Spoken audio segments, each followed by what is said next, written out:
तो आज हम डिस्कस करने आए हैं प्रयोजन मूलक हिंदी स्वरूप क्षेत्र एवं उपयोगिता। आज मुझे प्रयोजन मूलक हिंदी स्वरूप क्षेत्र एवं उपयोगिता विषय पर अपने विचार रखने का अवसर प्राप्त हुआ है। एक वैसे व्यक्ति के रूप में जिसने लगभग 2 दशकों तक राजभाषा कार्यान्वयन, प्रशासनिक लेखन, अनुवाद, प्रशिक्षण तथा कार्यालयी हिंदी के क्षेत्र में कार्य किया है। मैं यह विश्वासपूर्वक कह सकती हूँ कि हिंदी का भविष्य केवल साहित्यिक अभिव्यक्ति में नहीं, बल्कि उसके प्रयोजन मूलक स्वरूप में निहित है। सामान्यतः हिंदी का नाम लेते ही हमारे मन में कविता, कहानी, उपन्यास और साहित्य की छवि उभरती है। किंतु आज की प्रतिस्पर्धी तकनीकी और प्रशासनिक दुनिया में हिंदी का एक ऐसा स्वरूप विकसित हुआ है जो सीधे कार्य, दक्षता और संप्रेषण से जुड़ा हुआ है। यही स्वरूप प्रयोजन मूलक हिंदी कहलाता है। प्रयोजन मूलक हिंदी शब्द में ही इसका अर्थ निहित है।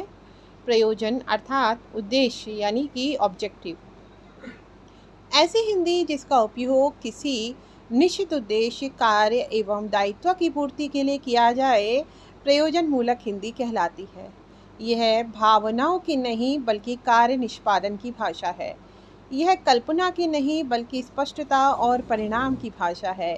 मेरे राजभाषा कार्यकाल के अनुभव बताते हैं कि किसी भी कार्यालय में भाषा की सफलता उसकी सरलता, स्पष्टता और उपयोगिता पर निर्भर करती है। यदि कोई आदेश यानी ऑफिस ऑर्डर, परिपत्र यानी सर्कुलर या रिपोर्ट पढ़ने वाले तक सही अर्थ में नहीं पहुंचती, तो भाषा का देखिए उद्देश्य ही समाप्त हो जाता है। इसलिए प्रयोजन मूलक हिंदी का पहला गुण है क्या? स्पष्टता। प्रयोजन मूलक हिंदी का स्वरूप साहित्यिक हिंदी से भिन्न होता है। इसमें अलंकारों, भावुकता और जटिल अभिव्यक्तियों के स्थान पर सटीकता, संक्षिप्तता और वस्तुनिष्ठता को महत्व दिया जाता है। कार्यालय पत्र, वार्षिक प्रतिवेदन, अधिसूचनाएं, निविदाएं, तकनीकी रिपोर्ट, बैंकिंग दस्तावेज और न्यायिक अभिलेख इसी श्रेणी में आते हैं। यदि इसके क्षेत्र की बात करें तो आज शायद ही कोई ऐसा क्षेत्र हो जहां प्रयोजन मूलक हिंदी की आवश्यकता न हो। प्रशासनिक क्षेत्र में इसका महत्व सर्वाधिक है। केंद्र सरकार के कार्यालयों, सार्वजनिक उपक्रमों, बैंकों और स्वायत्त संस्थानों में राजभाषा हिंदी के प्रयोग को बढ़ावा देने के लिए निरंतर प्रयास किए जा रहे हैं। राजभाषा अधिनियम तथा राजभाषा नियमों का उद्देश्य केवल हिंदी का प्रचार करना नहीं, बल्कि प्रशासन को जनता के निकट लाना है।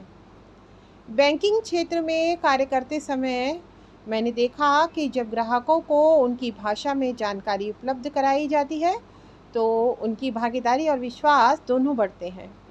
यही प्रयोजन मूलक हिंदी की वास्तविक शक्ति है। शिक्षा और जो शोध है हमारा यानी रिसर्च वर्क है, उसके क्षेत्र में भी इसकी भूमिका निरंतर बढ़ रही है। राष्ट्रीय शिक्षा नीति भारतीय भाषाओं में उच्च शिक्षा और शोध को प्रोत्साहित कर रही है। ज्ञान का लोकतंत्रीकरण तभी संभव है जब विज्ञान, तकनीक, कानून और प्रबंधन जैसे विषय भारतीय भाषाओं में उपलब्ध हों।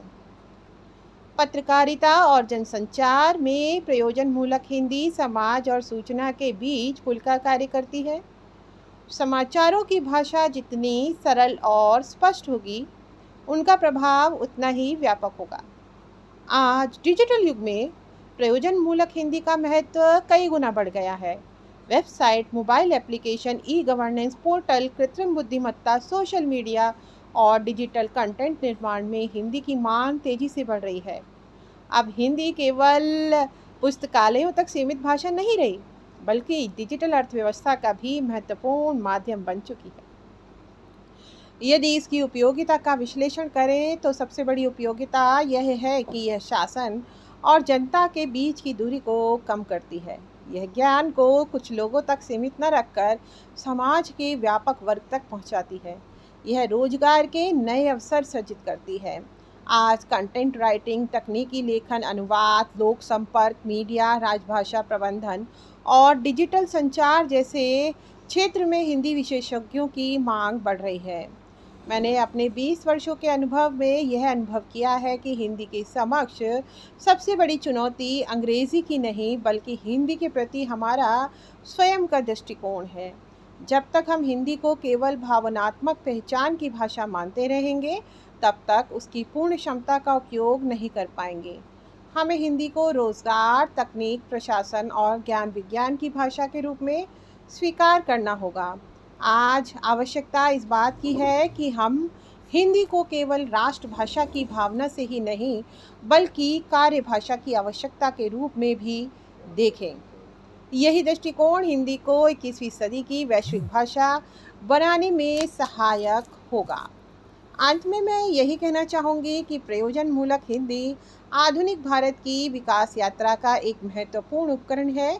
यह भाषा को व्यवहार से जोड़ती है, ज्ञान को जन जन तक पहुँचाती है और प्रशासन को अधिक लोकतांत्रिक एवं प्रभावी बनाती है। और प्रयोजन मूलक हिंदी उस शक्ति का सबसे सशक्त स्वरूप है। इन्हीं शब्दों के साथ मैं अपनी बात समाप्त करती हूँ। हिंदी तभी सशक्त होगी जब वह केवल अभिव्यक्ति की नहीं बल्कि प्रशासन, तकनीक, ज्ञान और रोजगार की भी भाषा बनेगी। प्रयोजन मूलक हिंदी इसी दिशा में हमारा सबसे मजबूत कदम है। बहुत बहुत शुक्रिया। आशा है आपको यह टॉपिक जो है मेरा क्लियर हुआ होगा। और थैंक यू वेरी मच मेरा पूरा वीडियो देखने के लिए। इसको लाइक ज़रूर करें, सब्सक्राइब ज़रूर करें और हाँ, इस वीडियो को ज़रूर से ज़रूर शेयर तो ज़्यादा से ज़्यादा करें। और अगर कुछ सुझाव देना चाहते हैं तो आपके कमेंट्स का स्वागत है और आप लोग मुझे बताएं कि मैं अपना अगला वीडियो कौन से टॉपिक पर लाऊं। बहुत बहुत शुक्रिया, धन्यवाद।